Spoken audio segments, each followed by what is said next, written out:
So, a pleasant day to everyone. So, for today, we will be having a presentation with regards on what are some of the changes or what we can add about the provisions that are inside the content of the Constitution in the Philippines.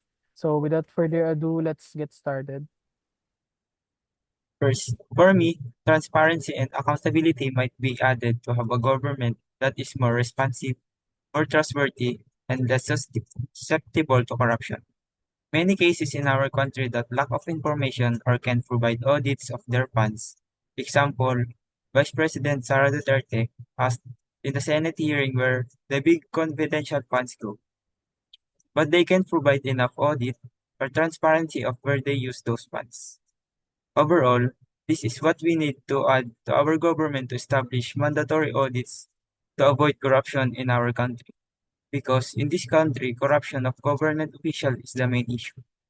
Additionally, this can stabilize the budget and usage of this, so that every citizen will benefit, not only the government officials. Corruption weakens our government, damages the economy, and affect the quality of life in our country. To create a fair system, corrupt officials must be removed. Transparency, accountability, and justice must be prioritized. Strengthening punishments for officials, including the president, is essential. Protecting whistleblowers will help expose corruption, while public asset declarations will increase the trust and deter wrongdoing. Legal accountability means no one is above the law, and the justice system must be transparent and impartial. By ensuring fairness and transparency, we can build a government that serves the people and restore public confidence.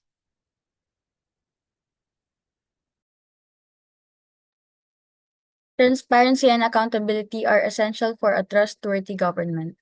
Improving transparency, reducing concentration of power, and ensuring accountability in all branches of government are key provisions that could make the government more trustworthy and less corrupt.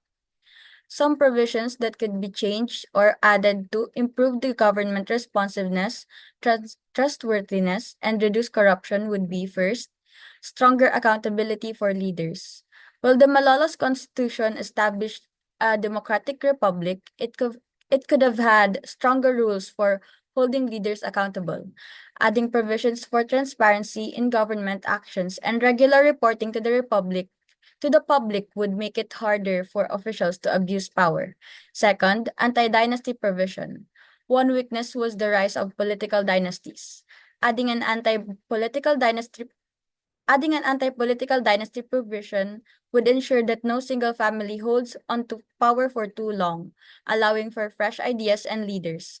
Unlike what we are experiencing right now, we can already expect what type of service a single person will give based on their family name. Most importantly, transparency and accountability and strong anti-corruption law mandate full disclosure of government contracts, spending, and public access to decision-making processes. Each constitution could have included stricter anti-corruption law, including swift and firm punishment for officials found guilty of graft. Additionally, since the election is also coming, many of our problems arise from weak electoral laws that allow vote buying, manipulation, and the dominance of political dynasties.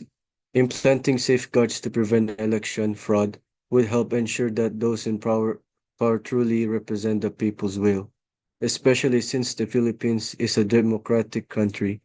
Term limits could also be more strictly enforced, especially for local officials, to prevent the entrenchment of political dynasties that often lead to corruption. Consolidation of local governments through constitutional amendments is a part and parcel in having even more responsive and effective government. It, it is the local governments that are uniquely knowledgeable of the particular needs and problems that their communities possess. Thus, through strengthening power, we are strengthening these offices to enact solution that actually address issue local and not passively waiting for a central government to enforce one-size-fits-all solution. One of the most important benefits to derive from strengthening local level governance is increased responsibility. Local officials sometimes are closer to the people they serve. Proximity breeds civic participation and activity in the decision-making processes.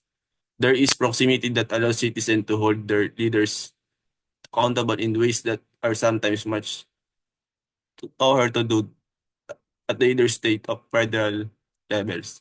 Issues such as public health crisis, infrastructure needs, and economic development can do better their locality because those levels are known to be more agile regarding policy, adaptation, and programming to fit the needs of the community.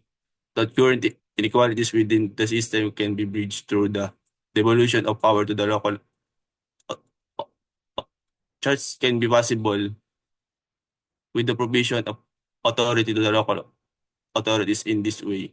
Voice of the marginalized communities will be assured within the process of governance, and it will bring out inclusivity and equity. Moving on, we ought to make an attempt to have our laws written in Filipino instead of English. Since English is only a second language, not all Filipinos can fully understand it, even though the majority of our laws are in that language. Modifying the words of our laws aids in educating the general public about their rights and other laws. Laws should be written in our native tongue to make them easier for Filipinos to struggle with English to understand. Since Philippine laws are designed with Filipinos in mind, they ought to be easier for Filipinos to understand. As part of their education, we should teach kids about their rights and in order to raise awareness. This will make it easier for us Filipinos to exercise our rights. It will increase awareness of any legal power and offer an opportunity to avoid abuse. Raising awareness to is crucial for defending our human rights, reducing the number of abusive authority in our nation, and addressing their repercussions. Filipinos' freedom of will and protection from abuse are derived from their rights as human beings. In order to fortify our human identity, we ought to raise knowledge of our human rights. To further expand on what provisions are needed to be changed or added, another idea that can be added is the expansion on what the national territory says about, creating the idea in constitutions that the land we step on is the property of our nation. However, as time goes by, controversies have occurred where national territories are disagreed upon different sides, where different nations claim to own a certain land or area. With this, it is best to have a responsive government to certain issues like this. That is why expanding the content of our national territory inside the Constitution is a must, specifically where the lands or areas owned by the nation are written inside the Constitution. This idea strengthens to have solid grounds in times where other nations might claim that these areas are there inside our national territory.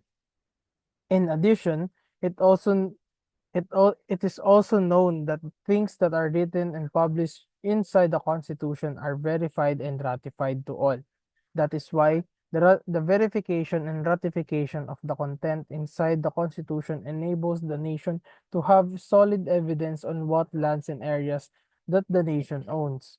Moreover, it provides a specified information on what is the scope of our national territory. For me, amendment to the Constitution is to be federalize the government. Federalism is a political system of government with a central authority and local governments such as provincial and local government. As it stands now, the Philippines operates on a unitary system. This is because most of the decisions are made at the national level in Manila.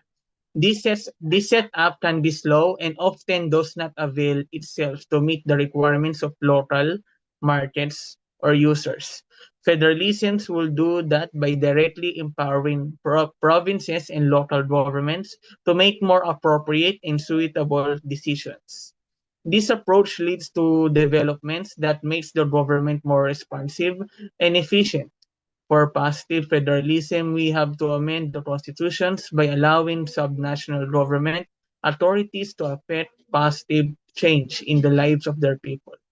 As you can see, federalism will help to decentralize decision making and make the government more responsive to the citizens. However, to achieve such, the Philippines constitution has to be amended since it does not officially allow the sharing of powers. Then the communities will have a say through federalism and will be in a position to address all these issues because the nation will be balanced and prosperous. Okay. So that would be all for this presentation. So thank you for listening and we hope that you have a great day ahead.